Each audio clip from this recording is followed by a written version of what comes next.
중국산 충격적 덤핑 정말 다 망합니다. 이 말이 사실일까요? 저는 사실일 가능성이 굉장히 높다고 생각합니다. 현재 알리익스프레스나 테무나 쉬인이 우리나라에 진출해서 중국의 값싼 제품들이 물밀듯이 쓰나미처럼 몰려오고 있습니다. 이렇게 되니까요, 자영업자들이든 아니면 소기업이든 중소기업이든 좀 더 나아가서 중견기업까지도 충격을 엄청 받고 있습니다. 대기업은 충격을 안 받는다고요? 아닙니다. 대기업도 충격을 받고 있습니다. 그만큼 많은 상품들이 쏟아져 들어오고 있습니다. 그러니까 여러분, 지금 기업들이 이제 반발하고 있어요.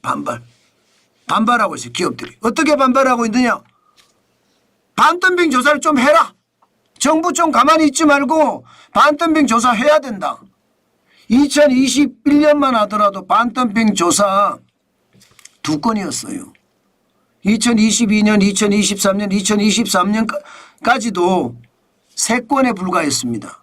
그런데 2025년은 1분기에 5건이에요 벌써. 이 5건 중에 중국이 3건, 일본이 1건, 태국이 1건입니다. 난리도 아니죠. 반덤핑 조사라는 것은 가격을 터무니없는 가격으로 팔고 있다는 이야기. 이거 말입니다 여러분. 기업들을 정말 다 망하게 할 겁니다. 심각하게 망하게 할 겁니다. 최악의 상황 가져올 겁니다. 한번 보실래요? 어느 정도인지. 이게 말입니다. 반덤핑이라는 게 한 곳에만 일어나는 게 아니에요. 전 산업에서 일어납니다. 전 산업에서. 화학부터 시작을 해서 철강, 기계, 목재, 광섬유 다 합니다. 다. 피해 분야가 전 산업이에요. 전 산업. 예. 예를 들어 말입니다. LG전선의 통신사업입니다. 여기 산업이 아니고 통신사업 매출 변화를 보시면 2022년에 1,607억 원이었습니다. 매출이. 그런데 2년이 딱 지났는데 710억 원. 55.8%가 꼬부라졌어요. 여러분, 지금 전선이나 케이블 말입니다. 전 세계에서 난리거든요. 왜냐하면 AI가 확장되면서 전기의 사용량이 늘잖아요. 그러니까 케이블도 그만큼 많이 들어가는 거예요. 그런데 중국산 저가 광섬유, 저가 전선들이 대한민국에 쏟아져 들어오면서 이게 중견기업, LG전선이면 대기업이잖아요. 대기업도 지금 못 버틴다는 이야기예요. 대기업도. 와, 진짜 심각하죠. 이게 말입니다. 대기업도 이러면 중소기업은요, 그냥 망합니다. 자영업자는요, 그냥 폐업해야 됩니다. 네, 대기업도 지금 못 버틴다고 이야기를 하는데 이게 버틸 수가 있겠습니까? 그러니까 방어를 하기 위해서 정부가 그때 나서줘야 돼요. 예를 들어 철강 분야, 화학 분야 지금 마찬가지거든요. 예를 들어 철강 분야는 중국산 열강, 아변 후판, 그냥 쉽게 말하면 후판이라고 생각하시면 돼요. 후판에 대해서 반덤핑 관세율 27.91%에서 38.02%까지 매겼습니다. 이렇게 부과하면 중국산 후판 가격이나 일본산 후판 가격이나 한국산 후판 가격이 비슷비슷해집니다. 그러면 우리 기업들이 당연히 한국산 후판을 사게 됩니다. 왜냐하면 품질이 좋기 때문에. 중국산 품질은 진짜 나쁘거든요. 일본산은 품질이 좋다고 하지만 대한민국 기업에서 대한민국 후판을 사는 건 당연하거든요. 예. 그런데 이게 제대로 취해지지 않는 그런 산업에서 지금 화학 같은 경우는 망하기 일보 직전이죠.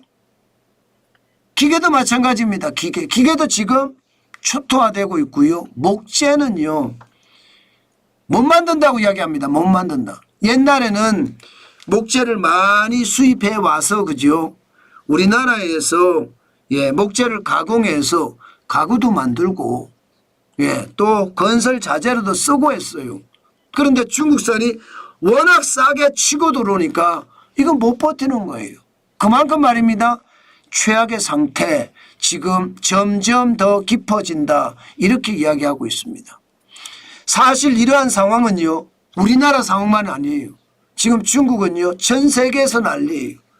전 세계 무역 구제 조사 개시 건수를 보면요 세계무역기구 WTO가 발표한 겁니다. 2020년에 433건이었습니다. 여기에는 반덤핑, 상계 관세, 세이프가드 다 포함이 된 겁니다. 쉽게 말하면 무역을 구제하기 위해서 부과하는 세금들이니까 반덤핑이나 상계 관세는 그만큼 매긴 만큼 매긴다는 이야기죠. 세이프가드는 국내 산업을 보호하기 위해서 세금을 매긴다는 이야기니까 이런 것들을 다 한 게 433건이에요. 그런데 이게 좀 줄었어요. 2022년에 112건으로 줄었는데 다시 늘어나기 시작합니다. 2023년엔 230건, 2024년에는 210건 계속해서 늘어나죠. 이게 늘어나는 이유가 중국이 미국 때문에 지금 최악의 상태를 맞고 있잖아요. 이게 결국은요 앞으로 최악의 어떤 상황을 만들어낼 수밖에 없다는 이야기입니다. 최악의 상황을. 그러니까 전 세계가 난립니다. 여러분도 아시는 것처럼 지금 반덤핑이라는 게 미국이 지금 중국 제품에 대해서 145% 매긴다고 하니까 중국은 더 이상 미국으로 수출할 수가 없어요. 그러면 어떻게 될까요? 지금 현재 말입니다. 중국은 과잉 생산이 굉장히 심각해요. 정부가 뒷배가 돼서 돈을 계속 밀어준 게 있거든요. 그래서 과잉 생산이 많은 데다가 미국 수출길까지 막히면 이제 중국은 전 세계에다가 또 한 번 밀어내기 수출을 해야 돼요. 밀어내기 수출의 핵심은 저가예요. 값싸게 밀어내는 겁니다.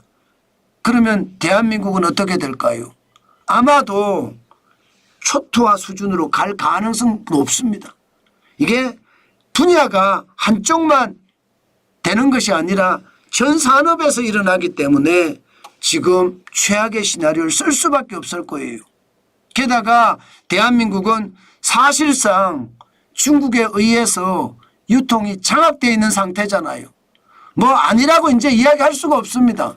대한민국의 유통은 확실하게 지금 중국이 장악했습니다. 그만큼 말입니다. 심각한 상태거든요. 그런 상태에서 지금처럼 최악의 상태가 발생이 된다면 대한민국은 진짜 최악의 수순으로 갈 수밖에 없는 게 현실이 될 겁니다. 그만큼 말입니다. 최악의 상황 제가 계속 말씀드리고 있습니다. 그만큼 심각하다고 제가 말씀을 드리고 있었어요. 그동안도요. 실제로 말입니다. 유통업체가 얼마나 장악되어 있는지 그것도 보시면 여러분들이 그냥 놀라십니다. 지표를 보고 안 놀라는 사람이 없거든요. 왜? 여러분 보세요. 알리익스프레스가 벌써 874만의 활성 이용자를 보유하고 있습니다. 테무는 784만 5천 명을 보유하고 있고요. 여기다가 G마켓이 사실상 알리가 인수할 가능성이 높잖아요. 그러면 G마켓까지 가져간다고 했을 때 거의 2천만 명이에요. 여기다 쉬인까지 포함을 하면 2,500만 명이 될 가능성도 있죠. 그렇게 생각하면 여러분 지금 쿠팡 다음이 지금 중국 업체가 다 장악을 한다는 뜻인가요? 그러면 대한민국은요. 대한민국은 진짜 어려운 상황으로 저는 갈 수밖에 없다고 생각합니다. 그만큼 말입니다. 심각한 상황이 앞으로 더 발전이 될 수밖에 없다. 저는 그렇게 본다는 겁니다. 여러분 시장이라는 게 진짜 무섭죠. 저는 중국이 우리의 어떤 상황을 최악의 상태로 몰고 갈 수 있다는 것 이것은요 결국 말입니다. 대한민국의 몰락을 초래할 수도 있습니다. 결국 여러분 트럼프 대통령의 관세가 중국에게는 최악의 상황을 만들어낼 수밖에 없습니다. 중국은 어떻게 하든 미국에 수출하지 못하는 만큼 다른 나라에 팔아야 되니까 저가로 밀어내기 수출할 거예요. 그렇게 되면 그 상대국들은요, 산업이 완전히 초토화되고 몰락하는 결과를 초래할 수도 있다. 그래서 정말 다 망합니다. 이 말을 드렸는 게 현실이 된다는 뜻입니다. 자영업자도 망할 거고요. 중소기업, 중견기업, 심지어 대기업까지도 망할 가능성 굉장히 높습니다. 아니 홈플러스 망했잖아요. 사실상. 그죠? 그 안에 위메프니 혹은 반란도 망했잖아요. 그런 걸 생각을 하면 앞으로 어떤 위험이 올지 진짜 걱정이 됩니다. 국가 지도자들이 이런 걱정을 하고 있는지 모르겠어요.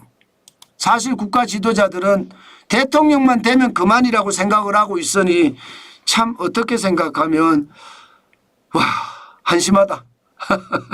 진짜 제가 웃지만 진짜 한심하다 이런 생각을 할 수밖에 없네요. 참 안타깝기 그지없죠. 그러나 그게 현실입니다.